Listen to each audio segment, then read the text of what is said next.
சிவா திருச்சிற்றம்பலம். நம பார்வதி பதையே அரகர மகாதேவா. தென்னாடுடைய சிவனே போற்றி, எந்நாட்டவர்க்கும் இறைவா போற்றி. சரணமென்றடியில் வீழ்ந்து தாழ்ந்தெடும் அமரர்க்காக புறமிசை முறுவல் பூத்த புண்ணிய கடலில் தோன்றி திறமொரு சிலம்பை மேவும் சிதம்பர கணேசன் தாளை கரமலர் குவித்து வாழ்த்தி கடையனேன் உய்ந்தவாறே. வரம் கொண்ட உமை முளைப்பால் மணங்கொண்ட செவ்வாயும் பரங்கொண்ட களிமையிலும் 12 கண்மலரும் சிறங்கொண்ட மறையிறைஞ்சும் சேவடியும் செந்தூரன் கரம் கொண்ட வேலும் எந்தன் கண்ணை விட்டு நீங்காவே. நேசம் நிறைந்த உள்ளத்தால் நீலம் நிறைந்த மணிகண்டத்து ஈசன் அடியார் பெருமையினை எல்லா உயிரும் தொடையெடுத்து தேசமுய்ய திருத்தொண்ட தொகை முன்பணித்த திருவாளன் வாசமலர் மென்கடல் வணங்க வந்த பிறப்பை வணங்குவாம்.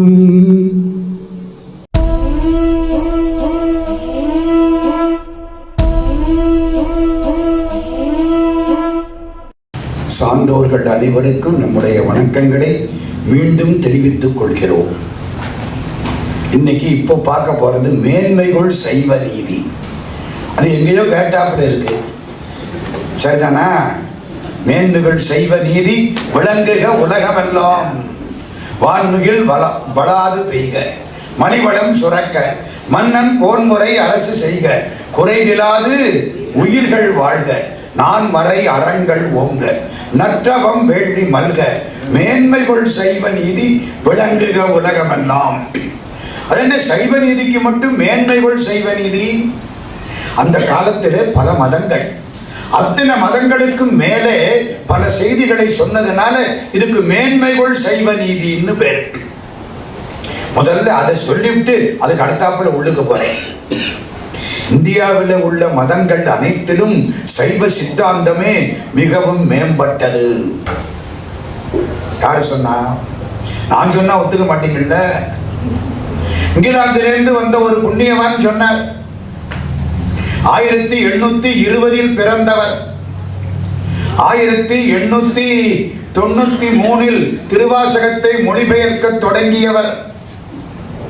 1900 திருவாசக ஆங்கில மொழிபெயர்ப்பை வெளியிட்டவர் ஜி.யு. போப். சாமியார் நம்மளை எல்லாம் மாத்துறதுக்கு அங்கிருந்து ஒரு 10-15 பைபிளையும் ஏகப்பட்ட சிலுவையையும் கொண்டுட்டு வந்தவர்.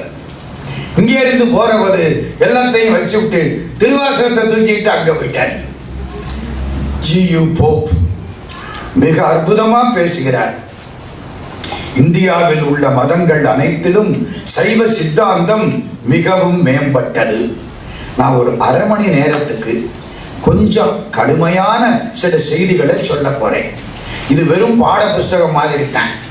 அதுக்கப்புறம் அது சொற்பொழிவாக மாறும், சரிதானா? முதல்ல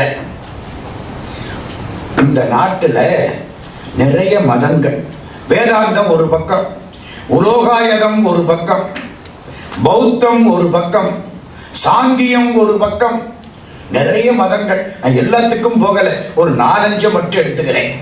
இந்த ஒவ்வொரு மதமும் ஒன்னொன்னு சொல்லிட்டு அதெல்லாம் தப்புன்னு சைவ சித்தாந்தம் நல்ல வழியை காட்டிற்று. அதனாலதான் இதுக்கு என்ன பேரு? மேன்மைகள் சைவ நீதி. முதல்ல ஒரு மதம் சொல்லுது பதி பசு பாசம் 3ம் பொய். இது எப்படி இருக்கு? 3ம் கிடையாது. உலக அதுபாட்டுக்கு வருது, நடக்குது, மக்கள் இருக்கிறாங்க, இறந்து போற, அதோட வாழ்க்கை முடிஞ்சு போச்சு. பௌத்த சமய சூன்யவாதம். சூன்யம்னா என்ன?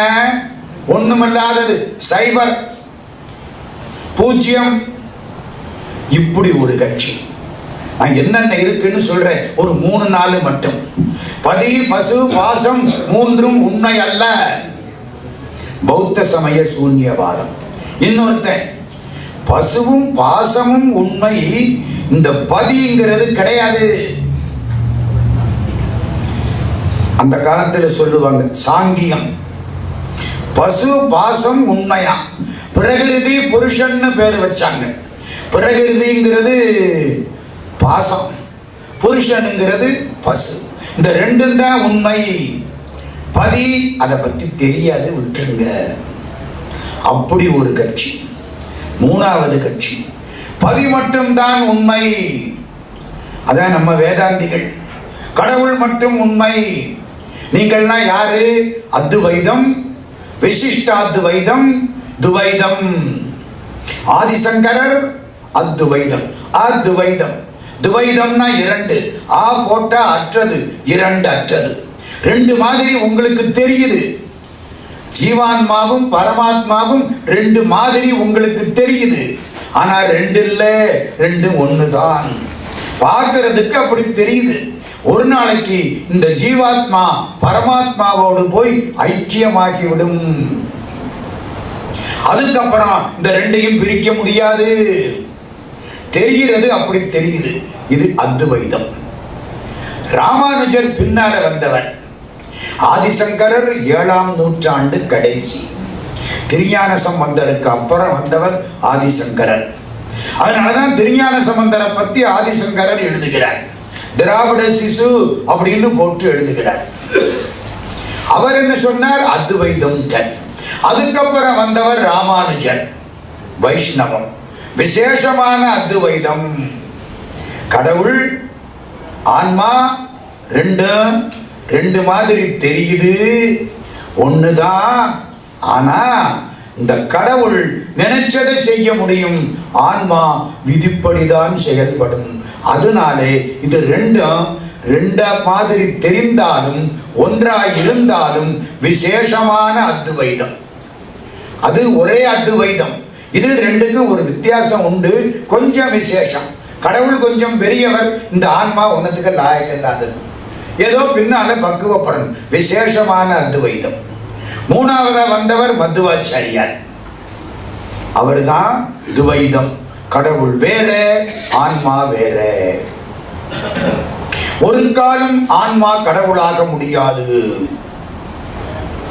துவைதம். அது நம்ம சைவ சித்தாந்தத்துக்கு பக்கத்துல வந்துடும். கால வெள்ளத்துல துவைதம் சொன்னவரு இது வேறு அது வேறு. ஆனா வேதாந்திகள் ஒன்று சொன்னார்கள். இந்த ஆன்மாவும் தனிப்பட்டது இல்லை, இந்த பாசம் மாயை இதுவும் தனிப்பட்டது இல்லை. இதெல்லாம் போயிடும். கடவுள் ஒருத்தர் தான் இருப்பார்.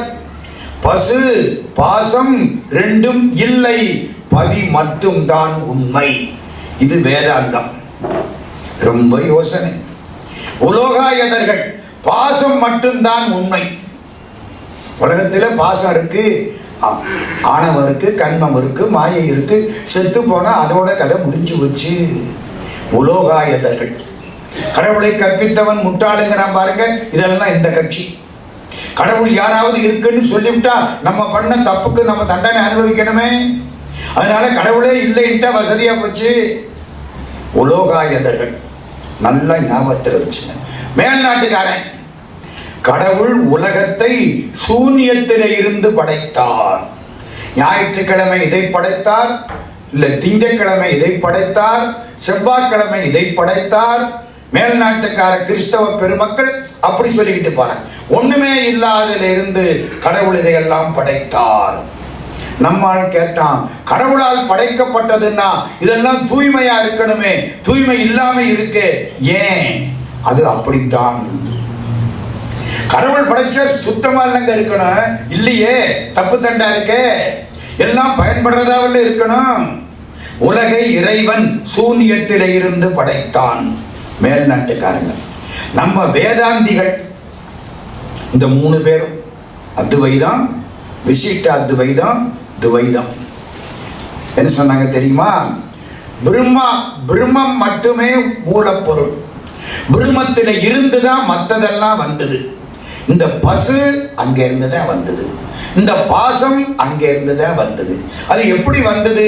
செலந்தி வாயில நூல் வர்ற மாதிரி பிரம்மத்தில இருந்து பசு வந்தது, பாசம் வந்தது. இதுதான் வேதாந்திகள். பிரம்மம் ஒண்ணுதான் நிலையானது. அதை கொஞ்சம் யோசிச்சு பாருங்க. சிலந்தி வாயிலிருந்து நூல் வருது இல்ல, அதை வச்சுத்தானே அது வீடு கட்டிக்கிட்டு இருக்கு. சிலந்தி உயிர் உள்ளது, அதனுடைய உடம்பு ஜடம், நூல் உடம்புல இருந்து தானே வருது, சிலந்திக்கிட்டே இருந்து வரல. சிலந்தியினுடைய உடம்புங்கிற ஜடப்பொருள்ல இருந்து வருது. கடவுள் ஜடம் அல்ல, ஜடத்திலிருந்து தான் இது வருது. ஜடத்திலிருந்து வந்தால் அந்த பசு ஆற்றல் வாய்ந்ததாக உயிர் உள்ளதாக இருக்க முடியாது. இப்ப நான் ஒரு குடத்திலிருந்து வந்தேன், ஜடத்திலிருந்து வந்தேன் அப்படின்னா எனக்கு உயிர் இருக்க முடியாது. அதனாலே அதுவும் தப்பு. இது எல்லாத்துக்கும் மேல பிரகிருதி எனப்படும் மூலப்பொருளில் இருந்து உலகம் உற்பத்தியாகிறது.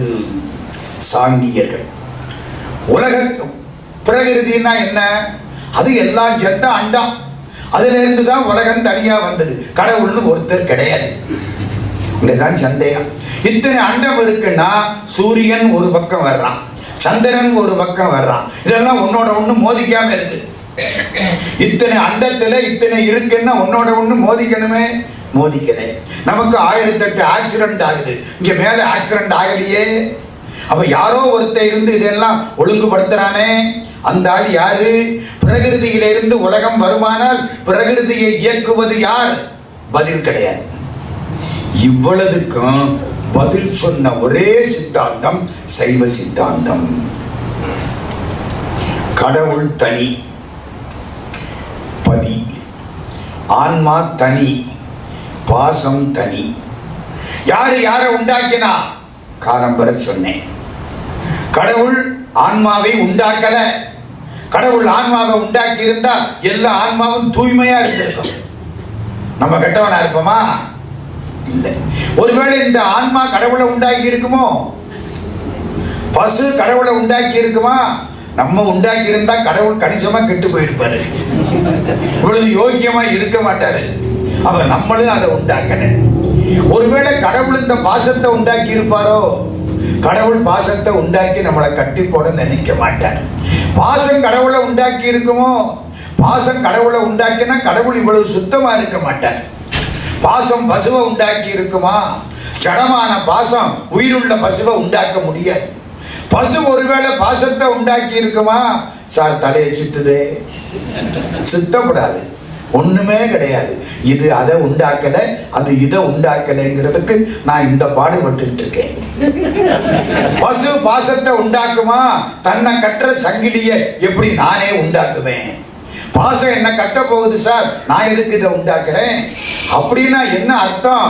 என்னைக்கு பதி இருந்ததோ அன்னைக்கே பசு பாசம் அனாதி, மூன்றும் நித்தியமானவை. அப்போ உலகத்தை பத்தி கொஞ்சம் சொல்லுங்க சார். கொயவன் வீட்டுக்கு போயிருக்கியா? போயிருக்கேன். மண்ணை எடுத்து பானை பண்றானா? பண்றான். எப்படி பண்றான்? மண்ணை எடுத்தான், ஒரு சக்கரம் வச்சிருக்கான் கொயவன், பார்த்துருக்கீங்களா? அந்த சக்கரத்துல இந்த மண்ணை வைப்பான், அப்படியே தூக்கி வைப்பான். சக்கரம் சுத்தும், சுத்த சுத்த இந்த அப்படி அப்படி அப்படி பானை ஆயிடும். அப்ப இந்த பானை ஆனதுக்கு 3 காரணம். 1 மண்ணு, 2 கொயவன், 3 சக்கரம். அவ்வளவுதானே? இதுதான் உலகம். மண் முதல் காரணம், சக்கரம் துணை காரணம், இந்த கொயவன் நிமித்த காரணம். அந்த காலத்து சைவ சித்தாந்தம். இந்த 3 வேணுமா இல்லையா? சக்கரம் அதுவா சுத்தாது. சக்கரம் இல்லாட்டி இவனால மண்பானை பண்ண முடியாது. அது மாதிரி இறைவன் கொயவன், சரிதானா? இந்த சக்கரம் இருக்கு பாருங்க, இந்த கருவிகள், அதான் அம்பாள் பராசக்தி, அவனுடைய அருள். அப்புறம் இந்த மண்ணு மாயை, மாயையிலிருந்து இதெல்லாம் உண்டாக்கினான். இதெல்லாம் மாயை. எதெல்லாம்? உலகம் மாயை, நிக்காது. இன்னைக்கு இருக்கு, நாளைக்கு போயிடும். மாயை என்பது மண்ணு முதல் காரணம், இறைவன் குயவன் நிமித்த காரணம். அவனுடைய சக்தி அம்பாள் பராசக்தி, கருவி சக்கரம் துணை காரணம். அவ்வளவு பராசக்தியினால, அதான் சைவ சித்தாந்தம். நங்கையினால் நாம் செய்வது போல ஒரு நங்கையினால் அவன் உலகத்தை ஆட்டுவிக்கிறான். திருமுறைகள்ல 8ஆம் திருமுறை வரைக்கும் அம்பாளை பத்தி தனிப்பாட்டு கிடையாது. 7 திருமுறையும் சிவபெருமானுக்கு தான். அம்பாளை பங்கிலே கொண்டவன் சொல்லுவாங்களே தவிர அம்பாளுக்குன்னு தனிப்பாட்டு கிடையாது. சம்பந்தர்கிட்ட கிடையாது, அப்பர் சாமிகிட்ட கிடையாது, சுந்தரர்கிட்ட கிடையாது. 8ஆம் திருமுறை மாணிக்க வாசக சாமி வந்தார். மாணிக்க வாசகர் அம்பாளுடைய அம்சம் பெற்றவர். ஞானத்தால் சிவமே ஆனவர் மாணிக்க வாசகர்னு சொல்றாங்க. சிவஞான முனிவர் சொல்கிறார். அதனாலே அம்பாளுடைய அம்சம், சிவனுடைய அம்சம். மாணிக்க வாசக சாமி ஒரே ஒரு பாட்டிலே அம்பாளுடைய பெருமையை தனியாக பாடுகிறார். எந்த பாட்டு? திருவாசகம் 658 பாட்டு. ஒரு பாட்டிலே அம்பாள் பெருமையை பாடுகிறார். சிவனை பாடின்னு சொல்லக்கூடியவர் அம்பாளை பாடின்னு ஆரம்பிக்கிறார், முடிக்கிறார். 658 பாட்டிலே ஒரு பாட்டு பராசக்திக்கு. காதார் குளையாட பைம்பூன் கலன்னாட கோதை குழல்லாட வண்டின் குழாமாட சீதப்பு நல்லாடி சிற்றம்பலம் பாடி வேத பொருள் பாடி அப்பொருளாமா பாடி சோதி திறம்பாடி சூழ்கொன்றைத்தார் பாடி ஆதி திறம்பாடி அந்தமாம் ஆபாடி பேதித்து நம்மை வளர்த்து எடுத்த பெய்வளைதன் பாதத்திறம்பாடி. பேதித்து நம்மை வளர்த்தெடுத்தவள் அம்பாள். பெய்வளை, வளையுள்ள கரங்களுக்கு சொந்தக்காரி. அவ கையில வளையல் போட்டிருக்கா. வளையல் மங்களத்துக்கு அடையாளம். வளையல் தன்னுடைய கணவனோடு தான் நடத்தக்கூடிய புனிதமான இல்வாழ்க்கைக்கு அடையாளம். அவ யாரு? பெய்வளை. அந்த காலத்துல சங்க இலக்கியத்துல ஊறியவர்கள் ஒரு பாட்டு எழுதினாங்க. புதுசா கல்யாணம் பண்ணிச்சான் கணவனும் மனைவியும். இந்த கணவன் ஒரு நாள் வந்து நான் ஊருக்கு போறேன்னு சொன்னானா பொருள் தேடுறதுக்கு. இவ வலது கையில வளையல் போட்டிருந்தாளாம், இடது கையிலையும் வளையல் போட்டிருந்தாளாம். ஊருக்கு போறேன்னு சொன்ன உடனே அவளுக்கு உடம்பு அப்படியே மெலிஞ்சு வச்சான். ஐயோ நம்மளை விட்டுட்டு போறாரேன்னு பிரிவு துன்பத்தினால உடம்பு மெலிஞ்சு வச்சான். கேட்ட உடனே உடம்பு மெலிஞ்ச உடனே வலது கையில போட்டிருந்த வளையல் கலண்டு விழுந்துருச்சான்.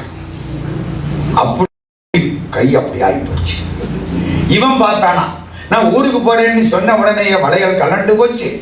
ஊருக்கு போனா இவளுக்கே ஆபத்தாயிரம். போறதான் நினைச்சேன். உன் நிலைமையை பார்த்த உடனே இப்ப நான் போகல, உன் கூட இருப்பேன், உன்னை பிரிய மாட்டேன் நானா. ஆகா அப்படியா நாளா. சந்தோஷத்துல உடம்பு ஊதிருச்சான். இன்னொரு கை வளையல் ஊதி போன பெரிய கையை தாங்க மாட்டாமல் உடைஞ்சு வச்சான். வேடிக்கையை பார்த்தீங்களா? இந்த கதையை 4 வரியில சொல்றார். அவளுக்கு 2 வளையலும் போச்சு. வளையல் கடைக்காரனுக்கு லாபம். நங்கை பயணம் நமக்கென்று உரை அளவில். நமக்குன்னு இருக்கான். இவ அவசரப்பட்டுட்டான். நங்கை பயணம் நமக்கென்று உரை அளவில் அங்கை பசலை நிறம் ஆனதே. உடம்பெல்லாம் பச்சை பசேல்னு ஆயிடுச்சான். பிரிவு துன்பம். செங்கை வளை நெகிழ பாதி மறுத்தேன் என்று ஓத உளம் நெகிழ பாதி உடைந்து. பாதி நெகிழ்ந்தது, பாதி உடைஞ்சது. ஆக 2 வளையலும் போச்சு. எதுக்கு சொல்ல வந்தேன்?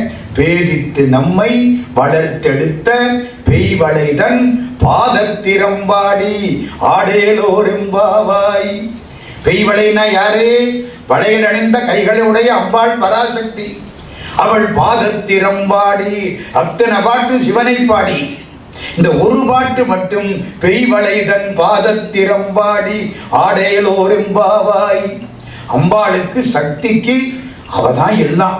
சக்தி நிபாதம்ங்கிறான். திருவருள் வீழ்ச்சி. அம்பாளுங்கிறது யாரு? சிவபெருமானுடைய திருவருள். திருவருள் நம் மீது பொழியுமானால் இருவினை ஒப்பு வந்துவிடும். இருவினை ஒப்புன்னா என்ன? நன்மை தீமை 2ஐயும் ஒன்றாக நினைக்கக்கூடிய மனப்பாங்கு.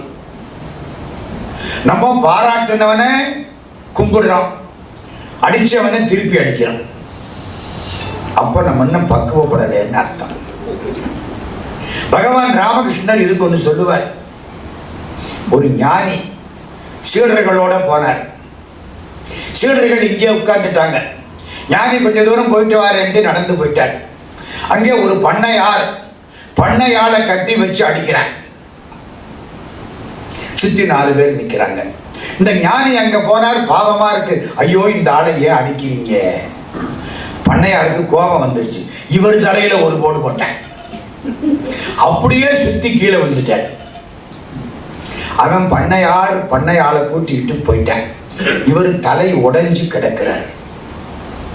சிஷ்ய பிள்ளைகள்லாம் தேடி வந்தான், கண்டுபிடிச்சான், தலையில கட்டு போட்டான், எல்லாம் பண்ணி முடிச்சு ஏதோ அவருக்கு முதலுதவி எல்லாம் பண்ணுனா கண்ணை திறந்தார். எல்லாருக்கும் சந்தேகம். தலையில அடிபட்டுச்சு, மூளைகளை கலங்கி போச்சு, என்னமோ தெரியல. ஒருத்தன் பால் கொண்டாந்தான். பாலை கொடுத்தாங்க, குடிச்சான். ஒரு அறிவாளி கேட்டான், இப்ப பால் கொடுத்தது யாரு? நம்ம கோவிந்தசாமி அப்படின்னு சொல்லிட்டாருன்னா அறிவு ஒழுங்கா இருக்குன்னு அர்த்தம். இவன் அவரை டெஸ்ட் பண்றான். வேடிக்கை பாருங்க.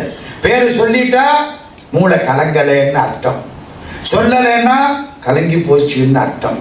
பால் கொடுத்தது யாரு? அப்பவே அடிச்சவன் இப்ப பால் கொடுக்கிறேன். அதுதான் ஞானம். அப்பவே அடிச்ச பண்ணையார் தான் இப்ப பால் கொடுக்கிறேன். அடிச்சதும் பகவான், பால் கொடுக்கிறதும் பகவான். உங்களுக்கு அவன் பண்ணையாரு, இவன் கோவிந்தசாமின்னு தெரியுது, தெரியப்படாது. இந்த வித்தியாசம் தெரியப்படாது. அடித்தாலும் நீயே, அணைத்தாலும் நீயே, பிடித்தேன் உன் பொற்பாதம் பேரு. இந்த வித்தியாசம் தெரிஞ்சுட்டா போச்சு. தெரியலன்னா இருவினை ஒப்பும். ரெண்டையும் ஒன்னா நினைக்கணும். ரொம்ப காலம் ஆகும். விளையாட்டுல எல்லாம் ஒன்றுதான். அந்த நினைப்பு வரணும். பராசக்தி தான் அதுக்கு காரணம். பராசக்தியின் பெருமைதான் திருமந்திரத்திலே 300 சொற்ற பாட்டு. அம்பாள் பராசக்தி எப்படி இருக்கிறாள், என்ன செய்கிறாள், அவளை பற்றி அவளது பாட்டு. பராசக்தியின் பெருமைதான் சைவ சித்தாந்தத்தில் திருவருள் வீழ்ச்சி. திருவருள் வந்து நம்ம மேல இறங்கிடும். இறங்கிட்டா ஆண்டவனுடைய அருள் அடி நமக்கு கிடைக்கும். இந்த திருவருளுக்கு தான் அப்பவே என்ன சொன்னேன்? சட்டாம்பிள்ளைன்னு சொன்னேன். ஞாபகம் இருக்கா? இப்ப இன்னொரு மாதிரி சொல்றேன் பாருங்க. மதுரை கோயில் மீனாட்சி. மீனாட்சி அங்க ராஜாத்தி, மகாராணி, பட்டாபிஷேகத்தில் உட்கார்ந்திருக்கக்கூடிய மகாராணி மீனாட்சி. எல்லாரையும் ஜெயிச்சுட்டா. கைலாசத்துக்கு போனா சிவபெருமான் எதிர்த்தாப்புல காட்சி கொடுத்தார். பார்த்தா இவளுக்கு பெண்ணுன்னு நினைப்பு வந்துருச்சு. தலையை குனிஞ்சுக்கிட்டு கால் பெருவரலால கோலம் போட்டான். கால் பெருவரலால கோலம் போட்டா என்ன அர்த்தம்? வெட்கம்னு அர்த்தம், நாணம்னு அர்த்தம். அப்படி ஒண்ணு அந்த காலத்துல இருந்துச்சு, மறந்துடப்படாது. இன்னைக்கு பையன் கால் பெருவரலால கோலம் போடுறேன். அந்த பொண்ணு கம்பீரமா நிக்குது. எங்க போய் சொல்றது? பரவாயில்ல, கோலம் போட்டாளா? போட்ட உடனே பெருமான் சொல்லிவிட்டார், நீ என்னைக்கு புறப்பட்டியோ அன்னைக்கே உன் பின்னால நான் வந்துகிட்டு இருக்கேன். வர்ற திங்கட்கிழமை சோமவாரம் 9 மணிக்கு மதுரையில உன்னை கல்யாணம் பண்ணிக்கிறேன். திங்கட்கிழமை சோமவாரம் மதுரைக்கு வந்தார், கல்யாணம் ஆச்சு. இதுக்கு என்ன சார் அர்த்தம்? அப்படியே தத்துவம். அம்பாள் பராசக்தி உலகத்தில் தான் ஜெயிச்சா. கடைசி சிவபெருமான் கிட்ட வந்து கழுத்தை நீட்டி தாலி போட்டுக்கிட்டு பக்கத்துல உட்கார்ந்துட்டு அவ கூட்டிட்டு போனால சேனை. அதான் நீங்களும் நானும். இந்த ஆன்மாக்களை பூரா அம்பாள் பராசக்தி அழைத்து கொண்டு போகிறாள். 8 திக்கு பாலகர்களையும் வென்றாள். அப்படின்னா நம்முடைய ஆசா பாசங்களை எல்லாம் வெற்றி கண்டாள். இந்திரன், அக்னி, யமன், நிருதி, வருணன், வாயு, குபேரன், ஈசானன் 8 பேரையும் வென்றாள் என்றால் நம்முடைய ஆசா பாசங்களை எல்லாம் வெற்றி கண்டாள். நம்மளை எல்லாம் பக்குவப்படுத்தினாள். கூட்டிக்கிட்டு சிவபெருமான்கிட்ட போனா, இவங்கெல்லாம் ஆன்மாக்கள், நான் பக்குவப்படுத்திட்டேன், நீங்க வந்து இவங்களை உங்களோட சேர்த்துக்கணும். மறுநாளைக்கு சிவபெருமான் மதுரைக்கு வந்தார். எல்லாரையும் அம்பாள் பராசக்தி சிவன் அருள் பெறச் செய்து அவர்களை எல்லாம் சிவனுக்கு பக்கத்திலே அமரச் செய்து, சுருக்கமா சொல்ல போனால் சிவ சாயுஜ்யம் பெறச் செய்து தானும் சிவனோடு கலந்து விட்டாள். இதுதான் மதுரை மீனாட்சி கல்யாணம். வருஷா வருஷம் நடக்குது. அங்க போர்டு எழுதி வைக்கிறார், மீனாட்சிக்கு மட்டும் எதுக்கு வருஷா வருஷம் கல்யாணம்? என்ன தப்பு? நான் என் பொண்டாட்டிக்கு வருஷா வருஷம் தாலி போடுறேன், என்ன தப்பு? வேற ஒருத்திக்கு போட்ட தானேயா தப்பு? அதே மீனாட்சி, அதே சொக்கலிங்க பெருமான், என்ன தப்பு? 1 மணி நேரத்துக்கு ஒருக்கா என் பொண்டாட்டிக்கு நான் தாலி கட்டினா என்னையா தப்பு? ஆள் மாறினா தானே தப்பு நடந்துகிட்டு இருக்கு. என்ன அர்த்தம்? அப்போ என்ன தெரியுமா செய்வாங்க? மதுரை கோயில்ல தாலி கட்டுற பொழுது தாய்மார்கள்லாம் கழுத்துல போட்டிருக்க தாலியை, பழைய தாலியா இருக்கும் நூல், இப்ப வேற நூல் எடுத்து அப்படி கட்டி அந்த கழுத்துல அந்த தாலி போட்டுக்குவாங்க. என்ன அர்த்தம்? மீனாட்சிக்கு மட்டும் கல்யாணம் இல்லை, எங்களுக்கு எல்லாம் கல்யாணம். அப்பவே பழைய தாலி போட்டிருந்தானே, அது அவரு கட்டினது. இப்போ போட்டுக்கிற தாலி இது சிவபெருமானுக்கு நாங்க கட்டிக்கிறது. இவன் ஆன்மாவுக்கு நாயகன், அந்த ஆளு உடம்புக்கு நாயகன். உடம்புக்கு நாயகன் கட்டின தாலி அது, இது ஆன்ம நாயகனுக்கு கட்டிக்கிற தாலி. இப்ப அர்த்தம் புரியுதா? ஆன்மாக்களை எல்லாம் பராசக்தி பக்குவப்படுத்தி அழைத்து கொண்டு சென்று சிவபெருமானுக்கு பக்கத்தில் அமர்த்தி ஆன்மாக்களுக்கு பேரின்பத்தை கொடுத்து ஆன்மாக்களை கைலாசத்தில் சேர்த்து தானும் சிவனோடு கலந்து போகிறாள், கரைந்து விடுகிறாள். ஒரு ஆத்தங்கரை வேண்டாம், கடற்கரை, கடல்ல அலை அடிக்குது, ஒரு படகு கிடக்கு. இந்த கடற்கரையில ஒரு பொம்மை, இந்த பொம்மைக்கு ஒரு ஆசை, இந்த படகுல போயிடணும், இந்த படகுல போய் உட்காரணும். யாரோ ஒரு புண்ணியமா நல்ல வேலையா பொம்மையை தூக்கி படகுல வச்சுட்டாங்க. இப்போ பொம்மை படகுல உட்கார்ந்துருச்சு. கடல்ல இந்த படகு அழகா போயிட்டு இருக்கு. பொம்மைக்கு சந்தோஷம் தாங்கல. ஆகா, நான் கடல்ல போயிட்டு இருக்கேன், நல்லா இருக்கு கடல் பயணம். இந்த காலை மட்டும் உள்ள விடுவோமா கடலுக்குள்ள? பொம்மை ஒத்த காலை விட்டுது, விடுமான்னு கேட்காதீங்க, என் கதை முடிய விட்டு கேளுங்க. ஒத்த காலை உள்ள விட்டுது, கால் கடலோட போயிடுச்சு. இந்த காலை உள்ள விட்டுது, அந்த காலம் கடலோட போயிடுச்சு. இன்னும் ஆசையா இருக்கு, ஒத்த கையை விட்டுது, கடலும் கடலோட கையும் போயிடுச்சு. இந்த கையை விட்டுது, அதுவும் போயிடுச்சு. இப்ப பொம்மைக்கு ரொம்ப ஆசை, அப்படியே உள்ள மாட்டிடுச்சு, முடிஞ்சு போச்சு. படகு கரைஞ்சு போச்சு, கடல் மட்டும் மிச்சம். கதை புரியுதா? இந்த படகு அம்பாள் பராசக்தி, அந்த பொம்மை நீங்களும் நானும். அந்த கடல் பார்க்கடல், அந்த படகு கற்கண்டு படகு, அந்த பொம்மை சக்கரை பொம்மை. இல்லாட்டி கரையுமாம்மா? சக்கரை பொம்மை பார்க்கடலுக்குள்ள காலை விட்டுது, என்ன ஆகும்? கரைஞ்சிருச்சு. இந்த காலை விட்டுது, கரைஞ்சிருச்சு. 2 கையை விட்டுது, கரைஞ்சிருச்சு. உள்ள பாஞ்சுது, கரைஞ்சிருச்சு. பால் கடல்ல சக்கரை சேர்ந்துட்டா பாலுக்கு சுவை, சர்க்கரைக்கும் பெருமை. பார்க்கடல் யாரு? பரமசிவம். இந்த கற்கண்டு படகு, அதனால கற்கண்டு படகு கொஞ்ச நேரம் நிற்கும், அப்புறம் அதுவும் கரைஞ்சிடும். கற்கண்டு படகு அம்பாள் பராசக்தி. சக்கரை பொம்மை ஆன்மா, ஆன்மாவாகிற சர்க்கரை பொம்மையை கற்கண்டு படகாய் இருக்கிற அம்பாள் பராசக்தி இறை இன்பத்தை அனுபவிக்க செய்து, அதுதான் கையை கொஞ்சம் உள்ள விடுறது, அனுபவிக்க செய்து கடைசியில் முழுவதும் கரைய செய்து தானும் இறைவனோடு ஐக்கியப்படுகிறாள். எல்லாம் முடிஞ்சிரும், கடவுள் மட்டும் தனியா நிற்பார். எம் இறை நல் வீணை வாசிக்குமே. இப்ப பெருமை யாருக்கு? அம்பாளுக்கு தானே. சத்தினி பாதம் திருவருள் வீழ்ச்சி. மதுரையில மீனாட்சி மறக்க முடியாது. மதுரையில 4 கோபுரம், 4 ராஜகோபுரம், 4 பக்கம். அந்த காலம் நான் சொல்றது 1878. 3 ராஜகோபுரம் பெருசா இருந்தது. வடக்கு கோபுரம் மொட்டை கோபுரமா இருந்துச்சு. மொட்டை கோபுரம்னா அந்த மேல் மட்டம் வரைக்கும் இருக்கும், மேல கோபுரம் கிடையாது. ராயர் கோபுரம்னா கிருஷ்ணதேவராயர் காலத்துல கட்டின கோபுரம், அதுக்கு மேல கட்டாம விட்டு விட்டாங்க.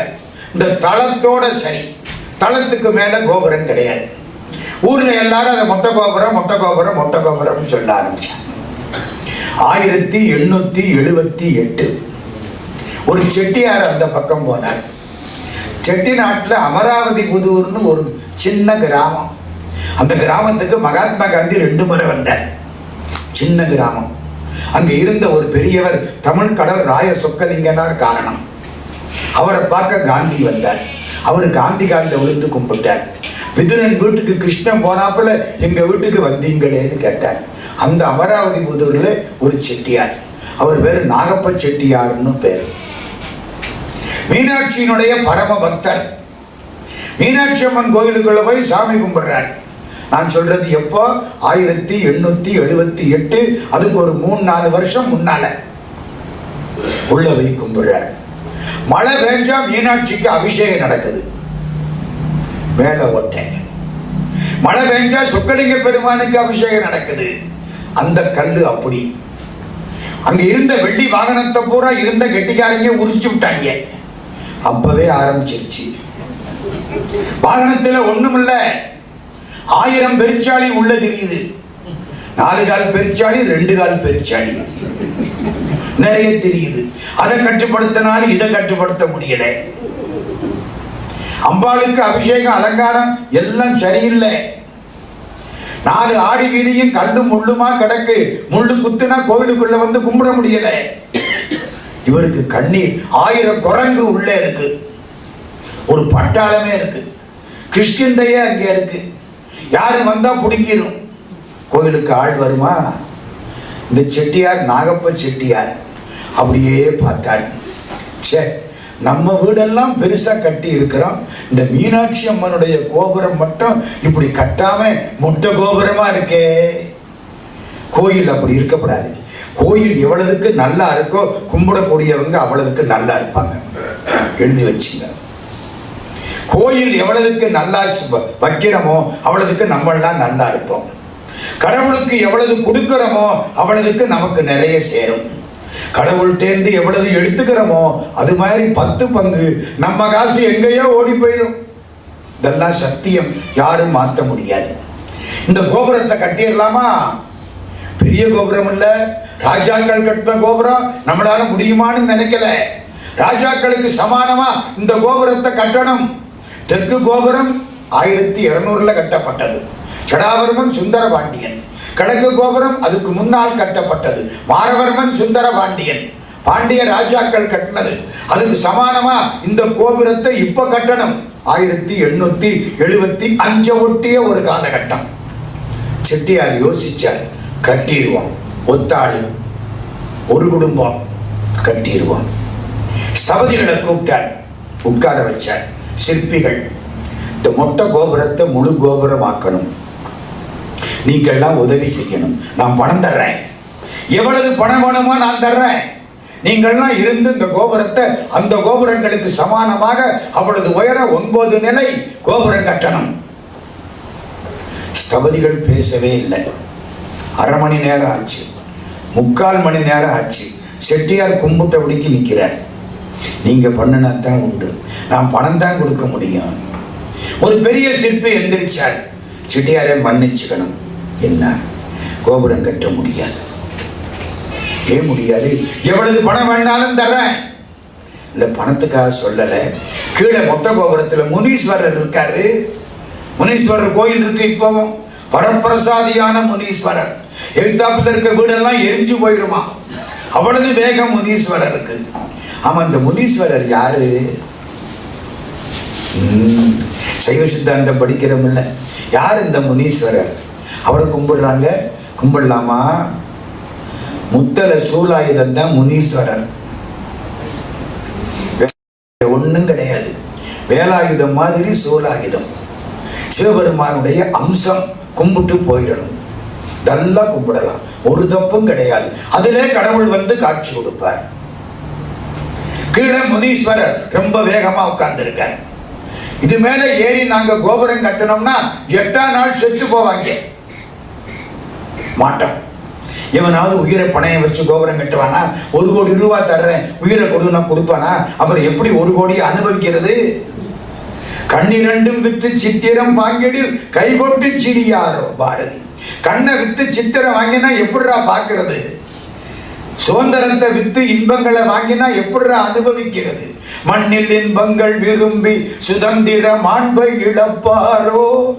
கண்ணிரண்டும் விற்று சித்திரம் வாங்கிடில் கைகொட்டி சிரியாரோ பாரதி பாடுறான். 1 கோடி ரூபாய் கொடுத்தா உயிரை கொடுக்க முடியுமா? எப்படி அனுபவிக்கிறது? ஐயா முடியாது. போதும். இவர் எந்திரிச்ச பெரியவர், பணக்காரர். நான் ஒன்று சொல்றேன், நீங்கள் எல்லாம் கேட்கணும். சொல்லுங்க. முதல் செங்கலை நான் வைக்கிறேன், மொட்டை கோபுரத்தில் ஏறுறேன், முதல் செங்கல் நான் வைக்கிறேன். 8 நாள் பாருங்க. நான் உயிரோட இருந்தா இந்த காரியம் தொடரட்டும். நான் இறந்து போயிட்டா மீனாட்சிக்கு இந்த உடம்பு அர்ப்பணமாகட்டும். ஒரு பாம்பு செத்து போனா எடுத்து மணிப்பர்ஸ் தைக்கிறான், ஒரு பன்றி செத்து போனா செருப்பு தைக்கிறான், எரும மாடு செத்து போனா தோலை உரிச்சு பை தைக்கிறான், மனுஷன் செத்து போனா எப்படா தூக்குறாங்கன்னு கேட்கிறான். எல்லாம் போகுது. இந்த உடம்பு மீனாட்சிக்காக போட்டுமே. முதல் செங்கல் நான் வைக்கிறேன். சாமி இதெல்லாம் பண்ணாதீங்க. அஞ்சுவது அஞ்சாமை பேதமை. அப்பத்தான் திருக்குறள் ஞாபகத்துக்கு வருது. பயப்பட வேண்டியதுக்கு பயப்படணும். இல்லை, இது மீனாட்சி காரியம். உள்ள போனார், மீனாட்சி காலில் விழுந்தார். தாயே நீ காப்பாற்றணும். சுரும்பு முரல் கடிமலர் பூங்குழல் போற்றி, உத்தரிய தொடித்தோள் போற்றி, கரும்புருவச் சிலை போற்றி, கவுனியர்க்கு பால் சுரந்த கலசம் போற்றி, இரும்பு மனம் குலைத்து என்னை எடுத்தாண்ட அங்கையல் கண்யம் விராட்டி, அரும்பும் இளநகை போற்றி, ஆரண நூபுரஞ்சிலம்பும் அடிகள் போற்றி. திருவிளையாடல் புராணம். காலில் விழுந்து கும்பிட்டார். 2 செங்கலை மீனாட்சி பாதத்தில் வச்சார், எடுத்துக்கிட்டார். விபூதி குங்குமம் அவளுக்கு போட்ட மாலை. அவ கம்பீரமா நிற்கிறான். காலையில் ஒரு நேரம், மத்தியானம் ஒரு நேரம், சாயந்தரம் ஒரு நேரம், 3 நேரம் காட்டுவா. சியாமலா பீடம்னு பேரு. தோற்றமே மாறி இருக்கும். நல்லா பார்த்தா தான் தெரியும். அற்புதமான மூர்த்தம். கும்பிட்டு வந்துட்டார். ஏணி மரத்தை வச்சார். மொட்டை கோபுரம் முனீஸ்வரருக்கு ஒரு கும்பிடு போட்டார். ஒரு தேங்காய் உடைச்சார். மேலே ஏறிட்டார். மொட்டை கோபுரம் கீழே, முனீஸ்வரர் கீழே, மேலே அந்த விதானம், அதுக்கு மேலே ஏறிட்டார். 2 செங்கலை வச்சார். விபூதி குங்குமம் பூமாலை. அம்மா மீனாட்சி, உன் செயல் தொடங்கி விட்டது, தொடரட்டும். கும்பிட்டு கீழே இறங்கிட்டார். அன்னைக்கு வெள்ளிக்கிழமை. எல்லாரும் எண்ண ஆரம்பிச்சான். வெள்ளி 1, சனி 2, ஞாயிறு 3, திங்கள் 4, செவ்வாய் 5, புதன் 6, வியாழன் 7, வெள்ளியோட வெள்ளி 8. இன்னைக்கு ராத்திரிக்கு கதை முடிஞ்சிடும். வைநாகரன் நாகப்ப செட்டியார் கதை இன்னைக்கு ராத்திரி முடிஞ்சிடும். எல்லாம் அவர் வீடு வடக்கு சித்திர வீதி, மீனாட்சி கோயிலுக்கு பக்கம். எல்லாம் வண்டியெல்லாம் கொண்டாந்து ரெடியா நிறுத்திட்டேன். பச்சு இழுக்க வேண்டியதான் பாக்கி. எல்லாம் வந்துட்டாங்க. வீட்டு கதவு சாத்தி கிடக்கு, துறக்கலை. போயிருக்கோம், 4:30 மணிக்கே போயிருக்கோம். உள்ள ஆடு யாரும் இருந்திருக்க மாட்டாங்க. 5:30 ஆச்சு, இன்னும் துறக்கலை. தெரியல, உடைப்பமா. 5:45 கதவு திறக்கப்பட்டது. செட்டியார் கம்பீரமா நிற்கிறார். கால் இருக்கா பாடுறான். பேயோ பிசாசம் அழகா நிற்கிறார். 1 வாரத்துல உடம்பு கொஞ்சம் பூசனாப்புல இருக்கு. 16 இடத்துல விபூதி பூசி அப்படியே மெய்யலாம் வெந்நீர் சன்னித்த மேனியன். ஏன் 1 வாரமா இது மீனாட்சிக்கு நேர்ந்து விட்ட உடம்பு. என்ன மாதிரி ஆகியிருந்த அவகாரியம் கெட்டு போயிருக்கும். காசு கொடுக்கிறது பெருசு இல்ல, உயிரை பணைய வைக்கிறது பெருசு. மீனாட்சி அவருக்கு பதிலுக்கு என்ன கொடுத்தா அது சொல்லத்தான் இந்த கதை ஆரம்பிச்சேன். நீ கடவுளுக்கு உன்னை தந்தால் கடவுள் உனக்கு என்ன தருவார், அது புரியறதுக்கு தான் இந்த கதை ஆரம்பிச்சேன். எல்லாரும் ஆச்சரியப்பட்டார். 1 வாரம் இவருக்கு சாவு தெரிஞ்சு போச்சு. வாழ்க்கையில ரொம்ப பொல்லாதது அதுதான். நமக்கு கடவுள் கொடுத்த நன்கொடை 3. என்ன 3 நன்கொடை? 1 மறதி. அவங்க மறதி இல்லைன்னா என்ன ஆகும்? மாமியார் மருமகளை திட்டுனது, மருமகன் மாமியாரை திட்டுனது. இவ்வளவு நினைப்புல இருந்தா ஒருத்த முகத்துல ஒருத்தர் முடிச்சுக்க முடியுமா? மறந்து போச்சுல்ல.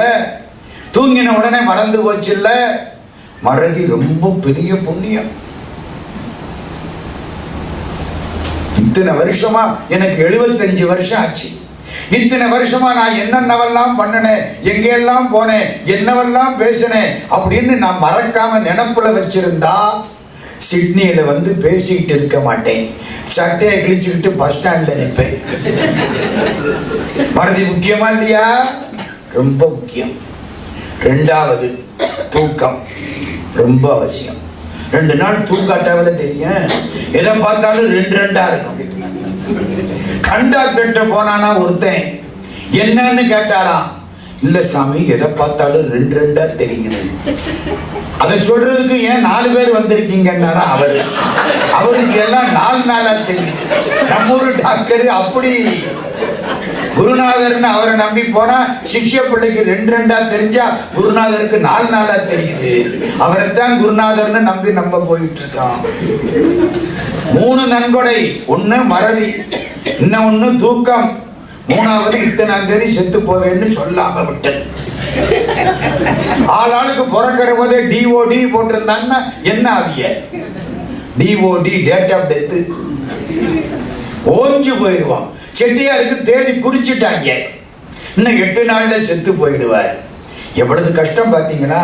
கவலைப்படலை. தினம் மீனாட்சி காலில் போய் விழுந்தார், இந்தம்மா இந்த உடம்பு உனக்கு நேர்ந்து விட்டாச்சு, உன் இஷ்டம், அடித்தாலும் நீயே அணைத்தாலும் நீயே, பிடித்தேன் உன் பொற்பாத பேரு, ஒன்றும் போதா நாயேனை உய்ய கொண்ட நின்கருணை, இன்றே இன்றி பொய்த்தோதான் ஏழை பங்காயம் கோவே, குன்றே எனைய குற்றங்கள் குணமாமென்றே நீ கொண்டால் எந்தான் கெட்டது இறங்கிடாய், எண்டோள் முக்கன் எம்மானே. நான் நல்லது பண்ணாலும் சரி கெட்டது பண்ணாலும் சரி, ஒருவேளை கெட்டது பண்ணி இருந்தா அதை நல்லதுன்னு நீ எடுத்துக்கிட்டா உனக்கு என்னையா கெட்டு போயிடா.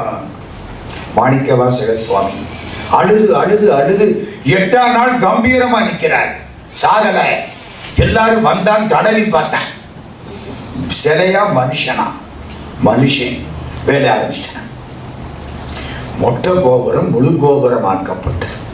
3 வருஷமோ 4 வருஷமோ திருப்பணி. எல்லாம் கொண்டு வந்து கல் திருப்பணிங்க. ராஜாக்கள் கட்டினதுக்கு சமானமா ஒரு தனி மனுஷன் கட்டினார். 25 லட்சம் ரூபாய் செலவு. எப்போ? 1878 25 லட்சம்னா இன்னைக்கு எத்தனை சைபர் போடுறதுன்னு நீங்க தீர்மானம் பண்ணிக்கிடுங்க. பவுன் 10 ரூபாயை விட கம்மியா வித்த காலம் 1878. 25 லட்சம் ரூபாய் செலவு. 4 ஆடி வீதி, முள்ளு கிடக்கு, எல்லாம் முள்ளு. காலில் குத்தினா சாமிகிட்ட போற பொழுது முருகன் நினைப்பு வராது, முள்ளு நினைப்பு தான் வரும். அம்மா காலில் முள்ளு குத்துனாவில தெரியும். கோவிலுக்குள்ள போற பொழுது நொண்டிக்கிட்டே போவேன், புத்தி பூரா காலில் தான் இருக்கும். அந்த இடத்த பூரா என்ன பண்ணார் தெரியுமா? வெள்ளக்கல் போட்டார். இன்னைக்கு 4 ஆடி வீதியும் முழுக்க வெள்ளக்கல் தளம். பெரிய கோயிலுங்க, சாதாரணப்பட்ட கோயில் இல்லை. 4 வீதியும் வெள்ளக்கல் தளம். ஒரு நாள் செட்டியார் அந்த பக்கம் போற பொழுது மதில் சுவர். மதுரை மதிலுக்கு பேரு தெரியுமா? மதிலுக்கு பேரு மதில் சுவர்னா வெளியில இருக்கிற பெரிய சுவர். அதுக்கு பேரு தெரியுமா? கபாலி மதில்னு பேர்.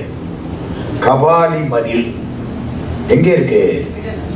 வீடலால வாயிலாய் விழுமியார்கள் நின்களல், பாடலால வாயிலாய் பரவ நின்ற பண்பனே, காடலால வாயிலாய் கபாலி நீள் கடிமதில், கூடலால வாயிலாய் குலாயதென்ன கொள்கையே.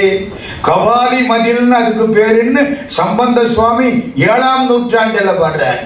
கபாலி நீள் கடிமதில் கூடலால வாயிலாய் குலாயதென்ன கொள்கையே. கபாலி மதிலுக்கு பக்கத்துல ஒரு நாய் ஓடி வந்தது, காலை தூக்கிட்டு சிறுநீர் கழித்து விட்டது. நாகப்ப செட்டியார் பார்த்து விட்டார்.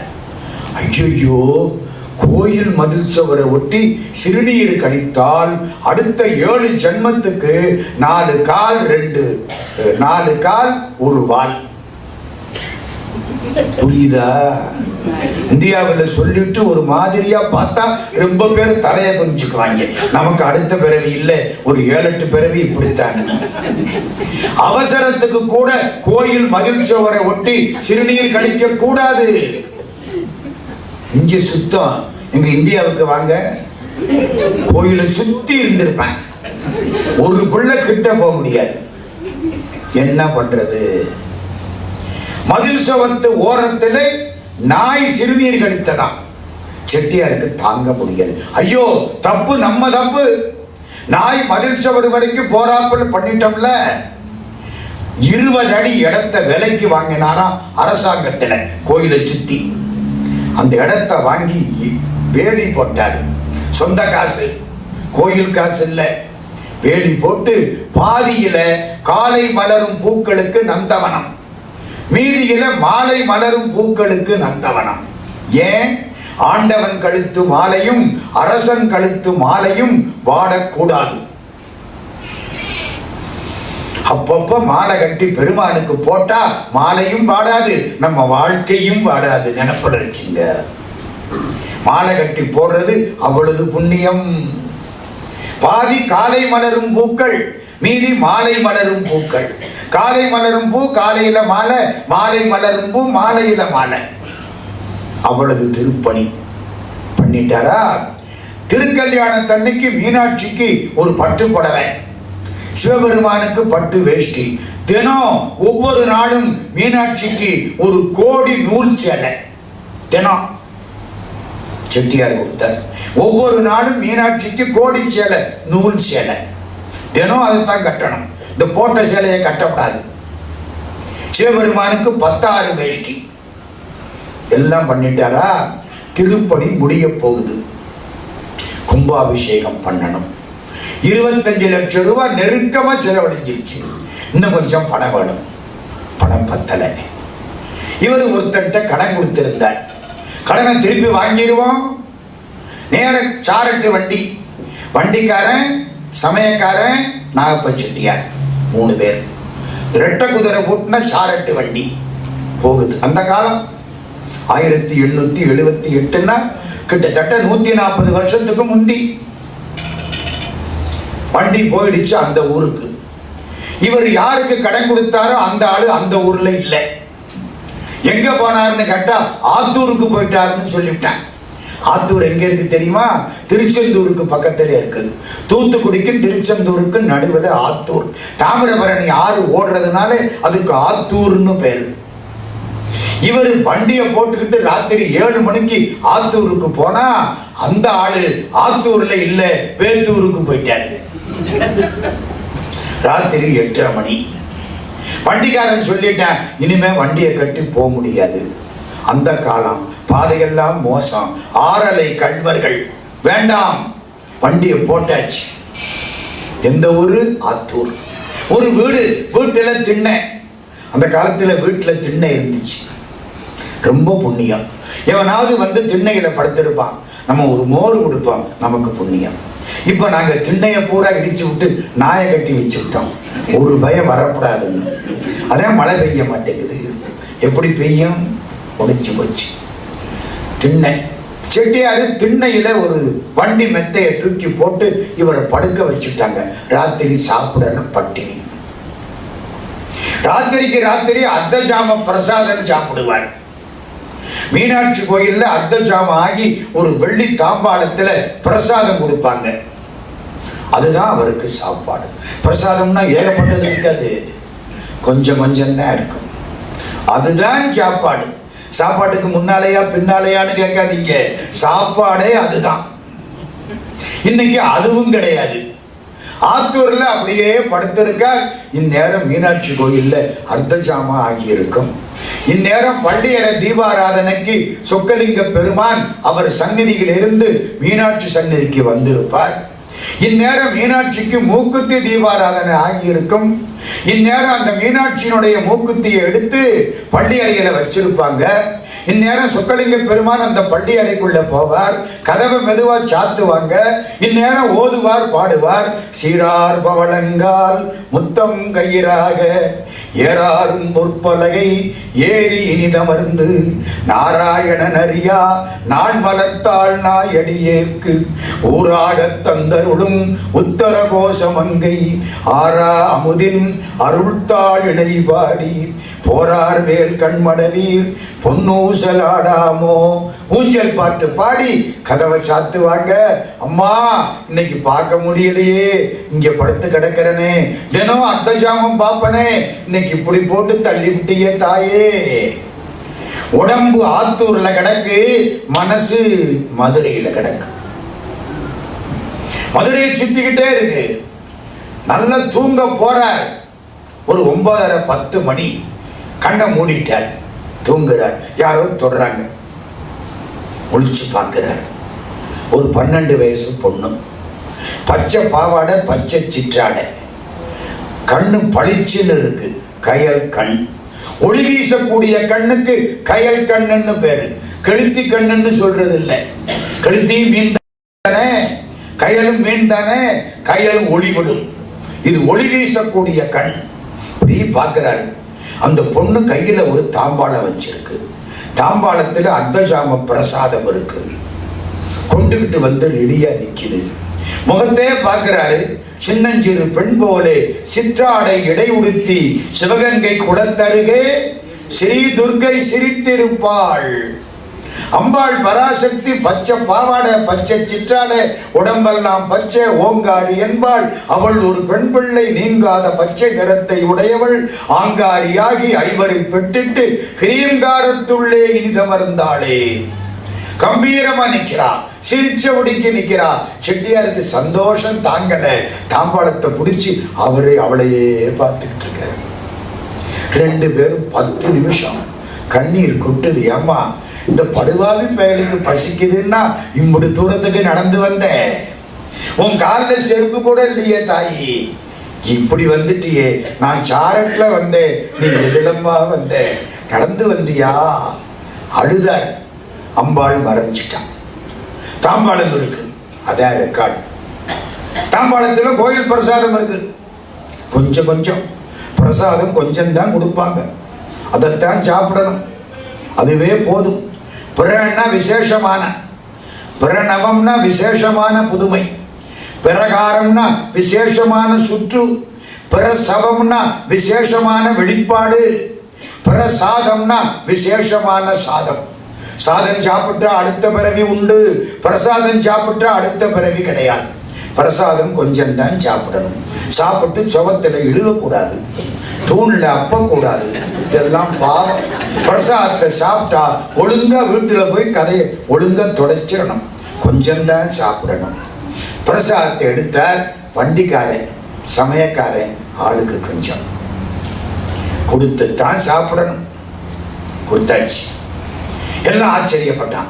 இந்த ஊர்ல யாரா பிரசாதம் கொடுத்துருக்கா? யாரோ செட்டியாருக்கு வேண்டிய ஆளு. ஆமா, நமக்கு வேண்டிய ஆளு யாரு? மீனாட்சி தானையா? நம்ம எல்லாருக்கும் வேண்டிய ஆளு யாரு? அம்பாள் பராசக்தி தானே. பேரை வேணா மாத்திக்கிடுங்க, பர்வதவர்தனின்னு சொல்லுங்க, அல்லது மீனாட்சின்னு சொல்லுங்க, காமாட்சின்னு சொல்லுங்க. அருள் சக்தி, பராசக்தி. பிரசாதம் கொடுத்துருக்கா. செட்டியாருக்கு வேண்டியவங்க யாரோ கொடுத்துருக்காங்க. எல்லாம் சாப்பிட்டாங்க. செட்டியாரும் சாப்பிட்டார். ராத்திரி முழுக்க தூக்கம் இல்லை. அம்மா, உன்னை நடக்க வச்சிட்டனே, உன்னை வர வச்சிட்டனே. நெஞ்சுக்கு நீதியும் தோளுக்கு வாழும் நிறைந்த சுடர் மணிப்பூன். பஞ்சுக்கு நேர்பல துன்பங்களாம் இவள் பார்வைக்கு நேர் பெருந்தி. வஞ்சனையின்றி பகையின்றி சூதின்றி வையத்து மாந்தரெல்லாம் தஞ்சம் என்றே அழைப்பார். அவள் பெயர் சக்தி ஓம், சக்தி ஓம், சக்தி ஓம். பாரதி. பொன்னை பொழிந்திடு, மின்னை வளர்த்திடு, போற்றி நினக்கு இசைத்தோம். அன்னை பராசக்தி என்றுரைத்தோம், தலை அத்தனையும் களைந்தோம். சொன்னபடிக்கு நடந்திடுவாய் மன மேதொழில் வேறில்லை காண். இன்னும் அதே உரைப்போம், சக்தி ஓம், சக்தி ஓம், சக்தி ஓம். வெள்ளை மலர் மிசை வேத கருப்பொருள் ஆக விளங்கிடுவாய். தெள்ளுகலை தமிழ் வாணி நினக்கொரு விண்ணப்பம் செய்திடுவேன். உங்ககிட்ட ஒண்ணு கேட்பேன் தாயே, என்னவனும் கேளு. எள்ளத்தனை பொழுதும் பயனின்றி இராதென்ற நாவினிலே வெள்ளமென பொழிவாய். சக்திவேல், சக்திவேல், சக்திவேல். எள்ளத்தனை பொழுது கூட பயனில்லாமல் போகக்கூடாது. என் நாக்கிலிருந்து வெள்ளம் போல சொல் மழை பெய்ய வேண்டும். அம்மா, அதை கொடு. கண்ணீர் விட்டு ராத்திரி பூரா அழுதார். எண்ணிய முடிதல் வேண்டும், நினைச்சது நடக்கணும், நல்லவே எண்ணல் வேண்டும். பாரதி. நம்ம ஆளை பத்தி தெரியும். எண்ணிய முடிதல் வேண்டும்னா அந்த ஆளை வெற்றியம்பான். அதுதான் நல்லவே எண்ணல் வேண்டும், எண்ணிய முடிதல் வேண்டும், நல்லவே எண்ணல் வேண்டும், திண்ணிய நெஞ்சம் வேண்டும், தெளிந்த நல்லறிவு வேண்டும், பண்ணிய பாவமெல்லாம் பருதி முன் பனியே போல நன்னிய நின் முன் இங்கு நசித்திடல் வேண்டுமன்னாய். அம்மா, நீ எனக்கு முன்னால காட்சி கொடுத்துட்டியே தாயே, நான் இத்தனை நாளா கும்பிட்டது நடந்துருச்சே, உன்னை இப்படியே பார்க்கணும்னு ஆசைப்பட்டனே, உன் கும்பாபிஷேகத்தை கூட இன்னும் செய்யலையே, என் வேலை பாக்கி இருக்கே, நீ என்னமோ நான் வேலையை முடிச்ச மாதிரி எனக்கு பரிசு கொடுக்கிற மாதிரி என் கண்ணு முன்னால அப்படியே வந்து காட்சி கொடுத்துட்டியே.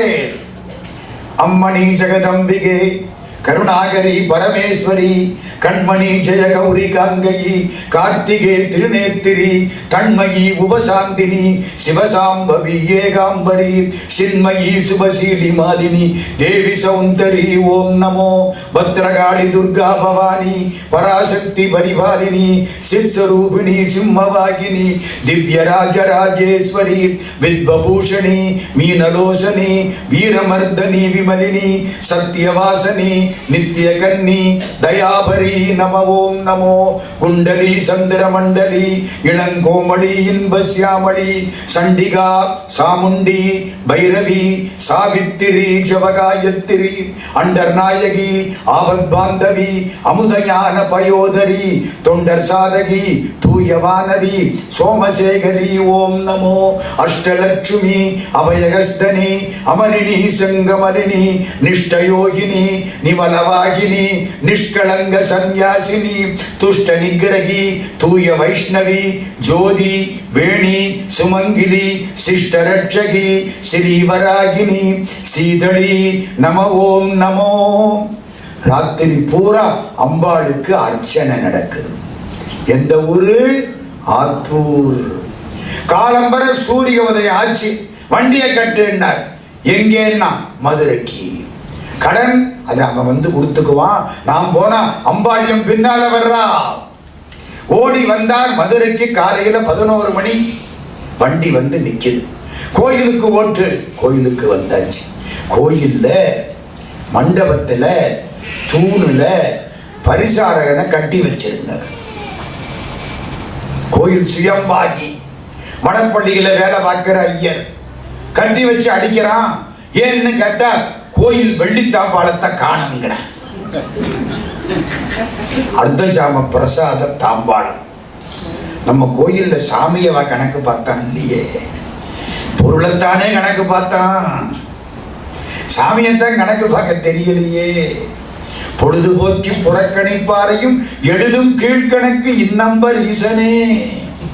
பொழுதுபோக்கினால் உன்னை கீழ்கணக்கு எழுதி விடுவானா. நம்ம அதையெல்லாம் பற்றி கவலைப்படலை. பொருள் காணாம போச்சு. ஆனா ஒண்ணு எனக்கு சந்தோஷம், நேற்று ராத்திரி காணாம போனதை இன்னைக்கு காலையில கண்டுபிடிச்சு விட்டானே. காணாம போச்சுன்னு இப்பெல்லாம் இந்தியாவில் காணாம போனா 50 வருஷம் ஆனாலும் கண்டுபிடிக்க முடியாது. தெரியாது, யாருக்கு விட்டுருவாங்க. அப்படித்தான் ஆயிட்டு இருக்கு. எடுத்தவன் கொண்டு வந்து இந்த சிலை அங்கிருந்து கொண்டாருன்னு சொன்ன பிறந்தான், ஆமா நம்ம கோயில்ல இருந்துச்சான்னு கேட்டான். அந்த மட்டும் பரவாயில்ல. அந்த காலம் ஓடி வந்தார் செட்டியார், தாம்பாளத்தை கொடுத்தார், அழுதார். சொன்னார் புரியல. சில நிகழ்ச்சிகள், அருள் நிகழ்ச்சிகளை வாய் விட்டு சொல்ல வாய் வராது. குளறினார். சரின்னு விட்டுட்டாங்க. நான் மதுரை எல்லையை தாண்ட மாட்டேன். அம்மா, நீ எனக்கு காட்சி கொடுத்துட்ட போதும், மதுரை தான் எனக்கு எல்லாம். ஒரு கும்பாபிஷேகம் முடிஞ்சது. பெரிய ராஜகோபுர கும்பாபிஷேகம் பண்ண முடியல. அதுக்கு நாள் கொஞ்சம் தேவைப்பட்டது. ஒரு நாள் 5 சுவாமிகள் திருவீதி உலா வர்றாங்க. வடக்கு சித்திர வீதியிலே நாகப்ப செட்டியார் வீட்டு வாசப்படியில் நிற்கிறார். சிவபெருமான், முதல்ல பிள்ளையார், முருகப்பெருமான், அப்புறம் சிவனும் சக்தியும், அப்புறம் தனியா மீனாட்சி, அப்புறம் சண்டீசர், அப்புறம் ஓதுவார்கள் வந்து தேவாரம் படிச்சாங்க. அப்படியே செட்டியார் தேவாரத்தை காதுல கேட்டார். அவருக்கு மாலை போட்டாங்க, அவருக்கு பரிவட்டம் கட்டினாங்க, கையில பிரசாதம் கொடுத்தாங்க, வாங்கினார். காதுல தேவாரம், கையில பிரசாதம், பக்கத்துல தம்பி வெங்கடாசலம் செட்டியார் அப்படியே சாஞ்சார். அவர் கையில பிரசாதத்தை கொடுத்தார், முடிஞ்சு போச்சு. ஒரு பறவை கூண்டை விட்டு எந்த விதமான துன்பமும் இல்லாமல் பறந்து போய் மீனாட்சியின் தோளில் கிளியோடு கிளியாக சேர்ந்து விட்டது. இவ்வளவு அம்பாள் பெருமை. மீனாட்சி தோல்ல கிளி எதுக்கு இருக்கு? நம்ம கேள்வியில ஒண்ணு வந்தாலும் வர நாளைக்கு ஏன் மீனாட்சி தோல்ல கிளி ஏன் இருக்கு? ஏங்க இருக்கு? அவளும் அழகு, கிளியும் அழகு அப்படியா? இல்லை. கிளி கையில கனி இருக்கும். இப்ப கனி கையில கிளி இருக்கு. அவ கனி தானே, அவ மாம்பழம் தானே. ஏன் இருக்கு கிளி? கிளிங்கிறது பிரம்மம், சுகபிரம்மம். சுகபிரம்ம ரிஷி தெரியுமா? வியாச பகவான் தவம் பண்ணாராம், பிரம்மா காட்சி கொடுத்தாராம். என்ன வேணும்? எந்த ஊர் தெரியுமா? காசியில இருந்து ஒரு 300 கிலோமீட்டர் தாண்டி போனீங்கன்னா நைமிசாரண்யம்னு ஒரு ஊர் வரும். நைமிச ஆரண்யம். சக்கரம் சிவபெருமான் மாதிரி திருமால். திருமால் காட்டிலே இருக்கக்கூடிய பகுதி காடெல்லாம் திருமால். நேமின்னா சக்கரம், உருட்டி விடப்பட்ட சக்கரம் நின்ற காடு நைமிச ஆரண்யம். பிரம்மா சொன்னபடி சக்கரத்தை உருட்டி விட்டார்கள். அங்கே பெரிய யாகம் செய்தார்கள். அந்த இடத்துக்கு பேரு நைமிசாரண்யம்னு பேர். வியாச பகவான் அங்கே தவம் செய்தார். பிரம்மா காட்சி கொடுத்தார். என்ன வேணும்? எனக்கு ஞானமுள்ள புள்ள வேணும். பிள்ளை வேணுமா? யாரையாவது பார்த்து ஆசைப்படு. ஆசைப்படாம பிள்ளை வராது. நான் அதெல்லாம் மாட்டேன். அப்ப பிள்ளை கிடையாது. ஆசைப்பட்டாதான் பிள்ளை வரும். நான் எப்படி ஆசைப்படுறது? வேண்டாம். அப்ப பிள்ளையும் கிடையாது. என்ன வம்பா போச்சு? சரி, ஆசைப்படுறேன்.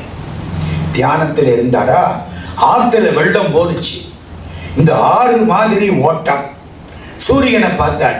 இந்த சூரியன் மாதிரி பேராற்றல். காத்தடிச்சது. இந்த காற்று போன்ற இனிமை.